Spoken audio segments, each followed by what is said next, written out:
Hello everyone and welcome to another video with me, Rays, and tonight is news night. Yay, Mondays! Hooray! I actually said hooray Monday. That's kind of unusual. Anyway, Monday night, not just stream night, it's also news night, and to that extent, we have news for both Global and JP. We're going to go through a little bit of both. Thankfully, you know what, let's just start with the Global as usual, and the Global news is pretty straightforward. It is Venera's turn.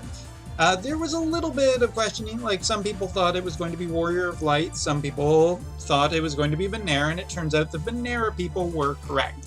So both Venera as well as her story will be, or the side story for her and Dario will be available on on the Global side for a while now.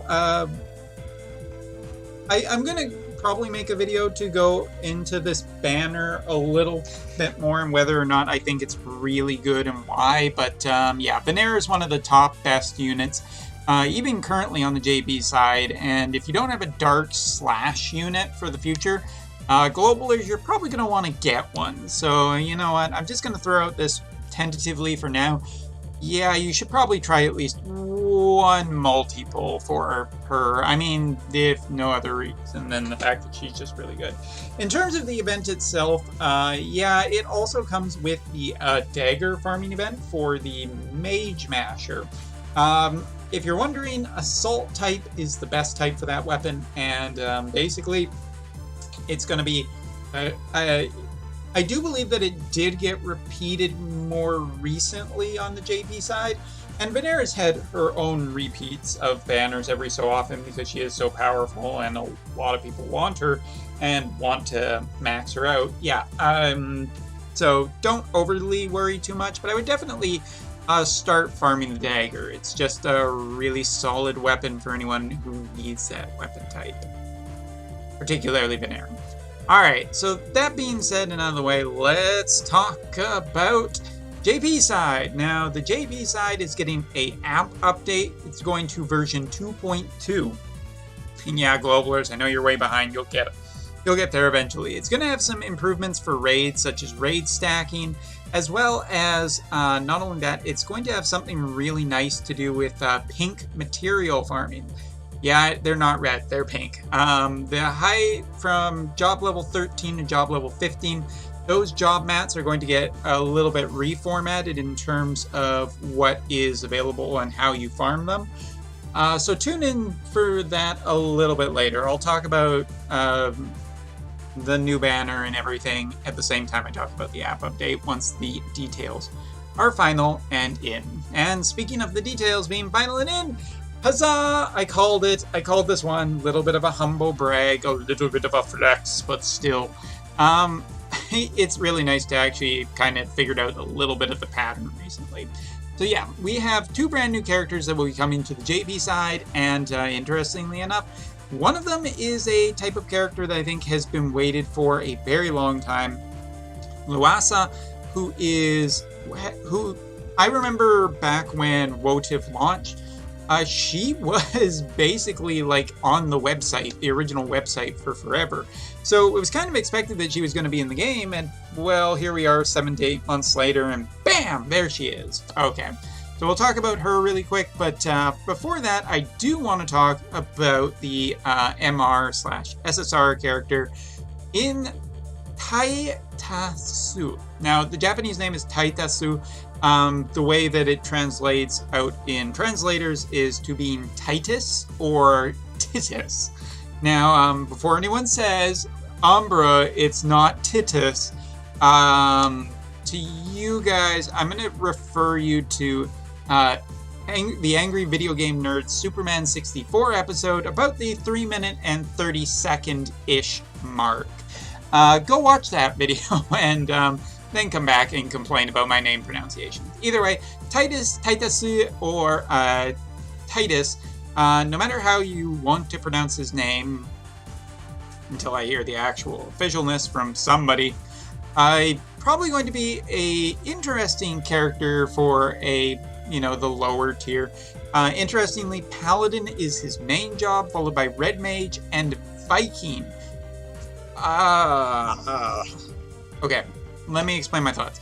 First of all, like the design of this character. I actually really like just the overall design of the trio, Shell, Titus, and Howlet. I think all three of them primarily work really nice in terms of color palette, in terms of design and everything, in terms of having like a cohesive match. I actually kind of just really like that Trinity thing that they got going. A dark unit, okay, dark is a good element. It has some support with various cards and everything. Paladin as a main job basically makes me think that he'll have some kind of a defensive stat, potentially Taunting Blade, and potentially just some really good HP passives, and potentially a good defense passive. Gonna have to wait to see, but secondary job is Red Mage, and this is super hit or miss. He's gonna have some healing, some status effects, and some damage probably, but the big question is he going to get Magic Jammer? If he gets Magic Jammer, maybe interesting. Now, Viking just doesn't feel like it fits. It feels like you could go either like magic defense or physical defense, like in some kind of combination, but all three of them together is a little bit weird. I don't think this unit's going to overperform, but I would not be unhappy to build this guy, just because if nothing else, it really makes me just think, what an interesting combination of jobs. I just want to build him and see if it works. Maybe a mini project at some point, but first have to get him in. As we all know, MRs don't always show up. Anyway, the one ability that is shown off is a barrier type ability that will reduce the amount of damage he takes for 3 turns. Again, he could be really interesting, but it depends on how his AI works and everything, but yeah. Now, let's get to the one that people really are curious about, Luatha. Anyway, so first of all, the thing to note is that she is Fire Elemental. This is a really good thing. I'm super happy to see this. Fire elements have kind of on the JP side more of a tendency to be limited, and then you have old Ishtola. Well, Ishtola is limited as well. Okay, old and rain. You don't really have a ton of options, and in terms of physical options too, not the best, and especially in the UR quality, or in the UR tier, I should say. That being said, this unit is probably going to be also a really interesting conversation. So looking at the jobs, main job is Dual Gunner. Nothing surprising there. We've known that forever, that was going to be what she was. Secondary job is Gunner, though, and third job is Soldier. Again, very interesting combination of jobs. Double Gunner and Gunner is probably the part that I'm the most worried about. Let's get that out of the way. Double Gunner and Gunner means that she doesn't have anything to deal with height. Gunners always have this issue of anything that has any level of height is automatically a problem for them. And so, given the fact that a ton of different maps have height issues, I'm very curious to see how this unit performs and whether or not she's going to have some kind of passive or something in her kit that will kind of fix that issue, because otherwise Luatha's Gunner kit might fall incredibly flat. I'm not saying panic. I'm not saying panic at all, because there is a ton of application for a strong fire elemental DPS, and more importantly a physical DPS too. Because again, old or Christmas Mashley are your physical DPSs for fire, along with Delita. But two of those are limited, and one's from the beginning of the game and hasn't significantly been amazing. So the fact that you have like 3 physical-based classes in her mean that she is just essentially going to be like all physical DPS, and that usually makes for a strong performing unit. Double Gunners have defense piercing, so yeah, that's going to be really good, especially against the number of Agriuses that are currently in the game, or other type units with defensive stats. The only thing that this girl would lose out to on her defense piercing capabilities is a water elemental character. And yeah, Soldier also just has some really high attack passes. So I'm going to be really interested to see if this girl just ends up being, if one, there's 3 hurdles that in my mind that she has to get over. First of all, she needs to be able to have a good way to deal with height. Secondly, does she have a lot of attack passives? And third, does she have a good amount of speed and range? If she can meet all of those 3, I have no doubt in my mind she's going to be incredibly powerful. And speaking of which, taking a look at her limit burst, it is a straight ahead 3-panel hit. So it is technically an AoE panel. If you have like 3 enemies coming down a hallway, you could just hit them all with this limit burst. It's a massive beam, and it is 2 consecutive hits with a 3-turn quickness down. So yeah, I think that is overall interesting. Big damage, decreasing your enemy's quickness if they do survive, and if not, hey, great. Now, continuing on, her other ability that is shown off here is the fact that she has the Quadra hit.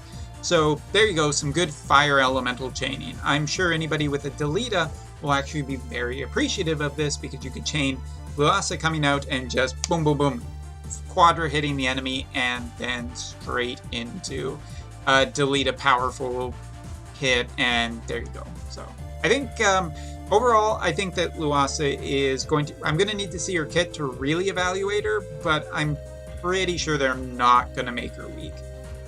Classy counters there, though. Interesting.